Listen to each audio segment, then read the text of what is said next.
대한민국의 운명이 걸려 있습니다. 분열과 갈등의 과거로 돌아갈 것이냐, 아니면 통합과 번영의 미래로 갈 것이냐, 이번 경선의 결과에 달려 있습니다. 민주당이 국민 여러분의 모두에게 사랑받는 정당으로 거듭날 것인가?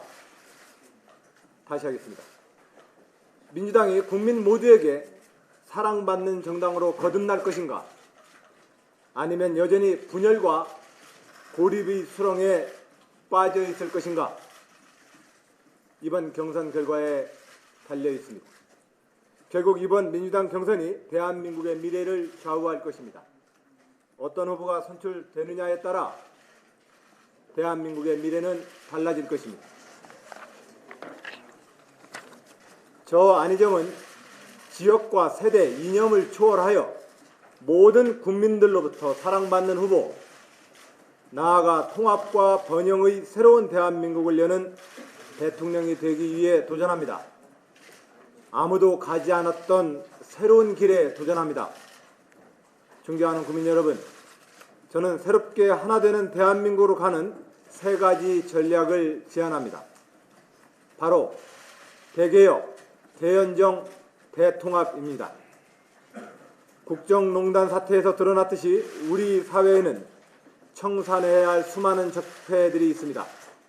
낡고 부패한 관행과 의식이 미래로 가는 대한민국의 발목을 붙잡고 있습니다. 대개혁이 필요한 이유입니다. 이 밖에도 우리 현실에는 시급히 해결해야 할 과제들이 산적해 있습니다.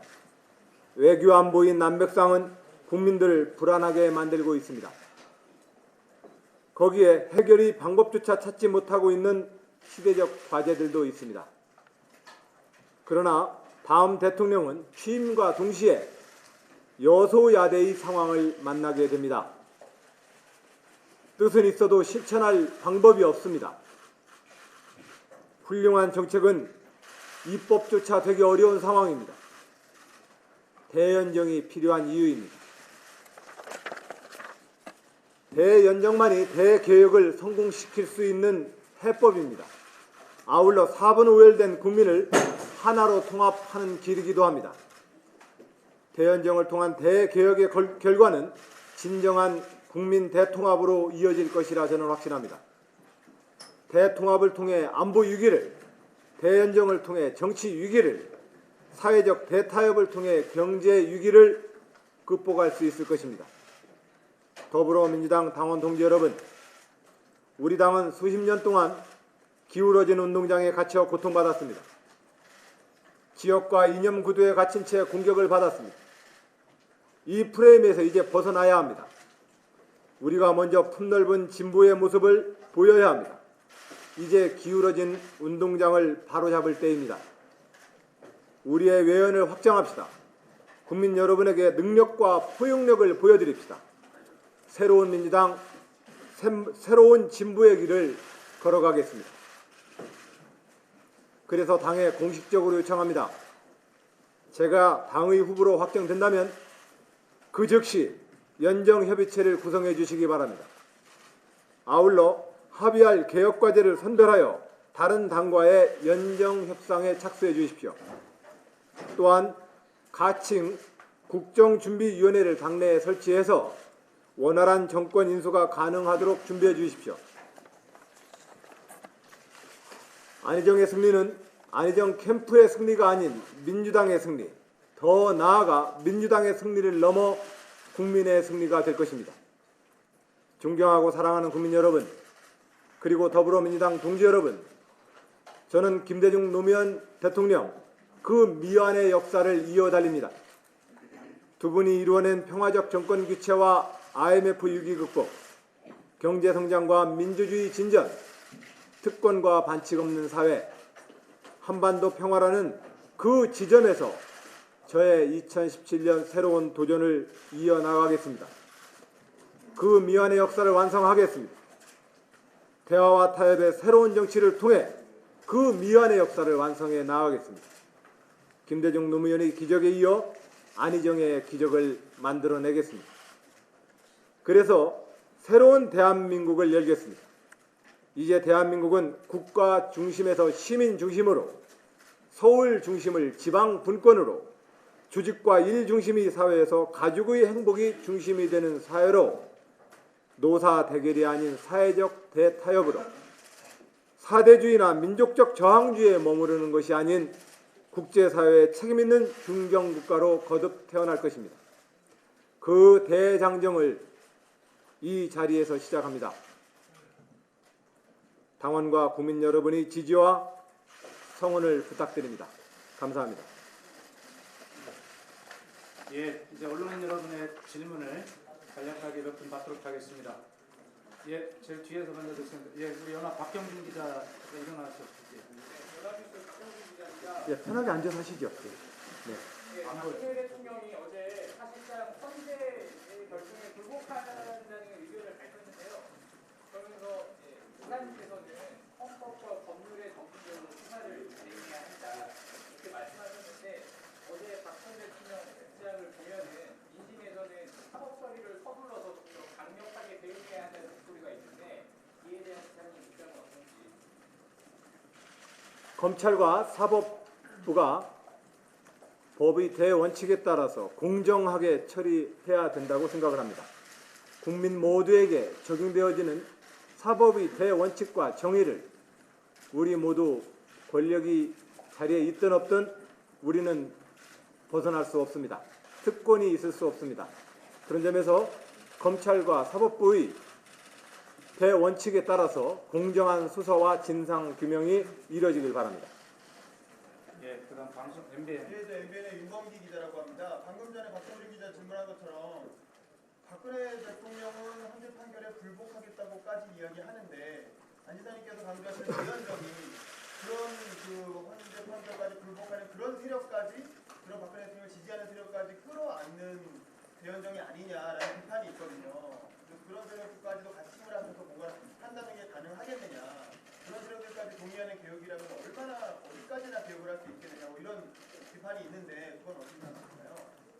현재 모든 정당은 헌법재판소의 판결 이전부터 승복과 존중을 선언했습니다. 이 헌법의 결정에 대해서 그것을 부정을 해서는 국민으로부터 사랑과 지지를 받을 수가 없습니다. 저는 그런 점에서 모든 정당들은 이미 승복했다라고 저는 생각합니다. 다만 어떤 경우라도 저는 다음번에 대통령은 모두와 함께 대화하려고 노력하는 대통령이 되길 국민들은 원한다고 생각합니다. 저랑 견해가 다르더라도 모든 정파와 정당과 함께 열린 마음으로 대화를 하고 국정의 힘을 모아내도록 하겠습니다. 예, 뒤에서 잠시만요. 우리 하시고 중앙 우리 예. 최근정입니다. 지사님의 대연정에 대해서는 이제 진정성을 이해할 수 있을 것 같은데요. 무엇을 위한 대연정인지 좀 정확히 밝혀주셨으면 좋겠습니다. 대개혁이라고 아까 표현을 하셨는데 현실에서 꼭 성산해야 할 적폐를 꼽으신다면 개혁해야 할 과제를 좀 우선순위를 매겨주신다면 어떤 게 있을까요? 예, 제 대연정 제안은 크게 보면 두 가지의 저의 소신을 가지고 있습니다. 첫 번째, 민주주의 헌법은 협치입니다. 민주주의 정신은 협치입니다. 총선 결과에 따라서 의회가 구성되면 그 의회와 함께 정부는 함께 이끌어져야 합니다. 대화와 타협의 좀 더 높은 수준의 민주주의 국가로 가자. 바로 그런 점에서 저의 민주주의 철학으로서의 일관된 제안입니다. 또한 두 번째, 현재 우리가 처하고 있는 국가적 대위기 앞에 대연정을 제안하게 되었습니다. 우리는 지금 안보 위기, 경제 위기, 사회적 갈등과 분열의 위기 앞에 처해 있습니다. 의회와 정당은 다당제로서 더 이상 의회가 효과적인 대화를 못하고 의회는 국가의 중요한 지도력으로서 의회의 기능을 제대로 수행하고 있지 못합니다. 경제적 위기를 위해서는 우리는 노사 간의 사회적 대타협을 요구받고 있습니다. 그러나 김대중 대통령 이래로 노사정 협의회는 우리 사회의 현적한 경제사회의 혁신 조치들에 대해서 합의를 이끌어내지 못하고 있습니다. 또한 93년 NPT 탈퇴 이후 지난 24년 동안 우리는 이 분단 상황에서 한반도의 비핵 관리와의 효과적인 정책을 만들어서 그 비핵화라고 하는 정책 목표를 실천하지 못하고 있습니다. 이러한 국가적인 위기를 어떤 방식으로 풀어내야 되겠느냐? 이 국가 위기를 풀기 위한 각 정당과 정파의 힘을 모아서 이 위기를 극복하자고 하는 것이 현재 시점에서 또한 제가 제안하는 대연정입니다. 이 문제는 안보, 경제, 사회적 분열과 정보와 정치 혁신을 향한 일대 개혁을 요구하고 있습니다. 그리고 여기에는 촛불광장에 국민들이 요구하시는 과거의 낡은 국가 권력 기구와 관행의 적폐청산이라는 시대적 요구도 존재합니다. 이 모든 주제를 놓고 다음 정부를 제가 이끌게 된다면 의회와 함께 헌법 정신에 충실한 민주주의 정부를 운영하겠다는 다짐, 또한 현재 우리가 직면하고 있는 이 국가 위기의 주요한 과제 몇 개라도 해결하자라고 하는 합의, 이것이 제가 지금 대연정을 추진하는 목표라는 말씀 올립니다. 예, 저 제일 뒤에 아까 신청하셨는데요. 제일 뒤에 손 드셨습니다. 김태현입니다. 오늘 말씀하신 거 보면요, 대연정을 제시하는 게 대개혁을 위한 그런 방법론적 제안이라고 하는데요. 순서상도 보면 대연정이라는 것은 대개혁을 위한 어떤 전제 조건처럼 들리거든요. 그런데 앞서 나왔던 질문들처럼 이번에 박 대통령이 헌법 재판소 판결에 불복하는 듯한 모습을 보이고 또 일부 그 정치 세력들과 지지자들이 이런 헌재 판결에 대해서 불복하는 모습을 보이면서 어떻게 보면 그 순서가 약간 순서에 대해서 의문을 갖는 사람들이 좀 있을 것 같습니다. 그런 부분에 대해서 다시 한번 명확하게 설명을 해주시면 그 헌재 판결 헌법에 불복하는 무리들을 대연정에서 이렇게 순서상으로 어떤 식으로 좀 해결하고 넘어가신다는 건지 다시 한번 말씀해 주시죠. 박근혜 전 대통령은 헌법재판소로부터 탄핵이 되었습니다. 탄핵 인용이 되었습니다. 대한민국의 시민이십니다. 그러나 현재 의회를 구성하고 있는 책임 있는 공당은 헌법재판소의 판결 이전부터 이미 승복을 선언했습니다. 일부의 정치인들이 다른 주장을 할 수 있으나 헌법재판소의 권위 있는 이 인용 결정을 그 어떠한 책임 있는 공당이라 할지라도 거부하거나 부정하지 못할 것입니다. 저는 이 의회 내에서 차기 정부를 이끄는 이번 대선을 통해서 차기 정부를 이끌게 되는 대통령은 이 의회의 구조와 좀 더 높은 수준의 협치 연합정부의 구성을 통해서 이 국가 위기를 극복하자고 제안하는 것입니다. 하나는 현재의 헌법을 어떻게 운영할 것이고 어떻게 국정을 운영할 것인가에 대한 국정 운영의 방법에 대한 이야기이고, 이 틀에서 우리가 담아야 될 내용은 촛불광장과 이 시대가 요구하고 있는 국가 위기를 위한 개혁 입법 과제들입니다. 이것은 동시에 추진해야 될 일입니다. 대개혁이라고 하는 과실과 열매와 시대적 과제는 충분히 우리가 인식하고 있습니다. 그러나 이 우리가 담아야 될, 실천해야 될 개혁의 주제들을 담을 바구니가 필요합니다. 그것이 바로 의회와 대통령의 새로운 협치 모델입니다. 이 모델을 통해서 국민들이 요구하고 있는 개혁 과제를 실천하자는 제안입니다.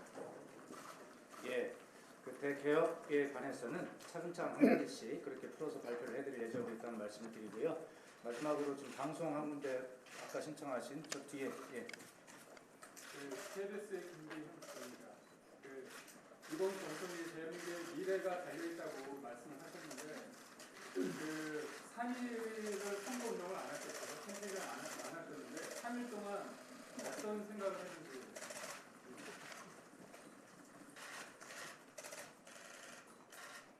탄핵이라고 하는 이 초유의 상황에서 국민 여러분들과 함께 가슴 아파했습니다. 그리고 또한 국민의 위대한 힘에 대해서 한없는 존경심을 갖게 되었던 3일이었습니다. 그리고 또한 이 탄핵 이후 새롭게 우리 이 시대의 과제가 풀어야 될 국가이기 과제들에 대해서 다시 한번 생각하는 시간이었습니다. 결국 결론은 민주주의를 통해서 국민을 단결시켜야 합니다. 이 민주주의 정치가 현 대한민국의 이 국가 과제를 풀어낼 수 있어야 한다. 우리가 선거를 통해 구성된 현재의 의회와 또 선거를 통해서 뽑게 될 차기 정부를 이끌 대통령이 이 문제를 풀어야 된다. 이 현실을 다시 한번 되새기면서 제 마음을 제 민주주의와 새로운 정치에 대한 제 각오를 더욱더 다짐하는 그런 시간이었습니다. 한 가지만 여쭤봐도 될까요? 예, 딱 마지막. 기자들이 자꾸 물어보는 게 이해가 잘 안 돼서 그러는 것 같은데요. 수준 높은 말씀을 계속 하시니까 제가 수준 낮게 여쭤보겠습니다. 삼성동 사저에 모인 탄핵 무효를 외치는 탄핵 불복을 외치는 세력들, 이 정치인을 포함한 친박계층 세력들은 대연정의 대상입니까? 대개혁의 대상입니까? 연정의 당연히 현재의 헌법재판소와 헌법질서의 이 결정을 존중하지 않는 정치인들이라 한다면 그건 국민들로부터 지지받을 수 없을 것입니다. 그러나 이미 이 의회의 원내대표와 정당의 대표들하고는 우리가 지금 현재 탄핵 이전과 이후 모든 공당들은 책임 있게 그 결과를 승복했습니다. 그래서 다른 상황 변동은 없습니다. 한 가지만 여쭤보고 싶은데요. 네. 오늘 이재명 시장님의 오전 기자회견에서 네. 오히려 반대로 민주당이 집권하게 되면 부패한 정치세력과는 대연정을 포기해야 된다. 청산한 다음에 소통하자 이렇게 얘기하셨는데 이분 말씀이 차이가 분명하잖아요. 어떻게 생각하시는지 좀. 헌정질서와 헌법재판소의 이 원칙을 부정을 해가지고는 대화가 출발이 안 되지 않겠습니까? 네, 그것은 분명한 사실일 것입니다.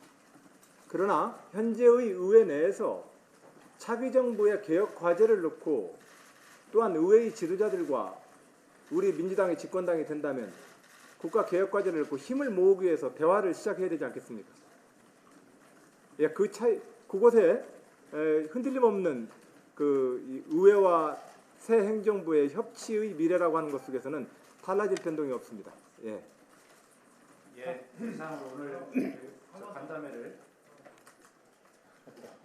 마지막으로 그래 진짜 우리 지역 대표시니까 대전신문 1등신문 대표님 네. 오늘 오전에 도청에서 기자간담회 통해서 내일부터 16일 동안 연가를 내시고 경선에 올인한다고 하셨는데요.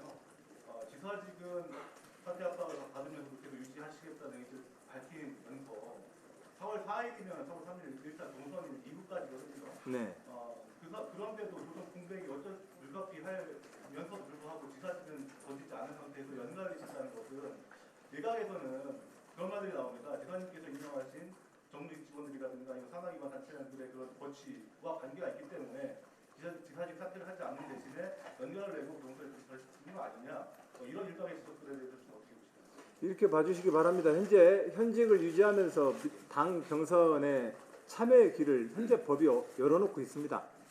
현재 저희 법과 제도가 허용하는 범위 내에서 저는 경선에 참여하고 있다는 말씀 올립니다. 그리고 또한 그리고 저의 이 연가를 통한 이 도전이 커다란 도정의 공백과 도정의 그 결함이 안 생기도록 단단히 차비도 해놨다는 말씀입니다. 예, 고맙습니다. 네. 마치겠습니다. 네. 마지막 하나까지 제거하지 못하면 또다시 증식하는 헬리코박터 HP7으로 더 강하게 헬리코박터 프로젝트 윌 더 이상 방치하지 마십시오.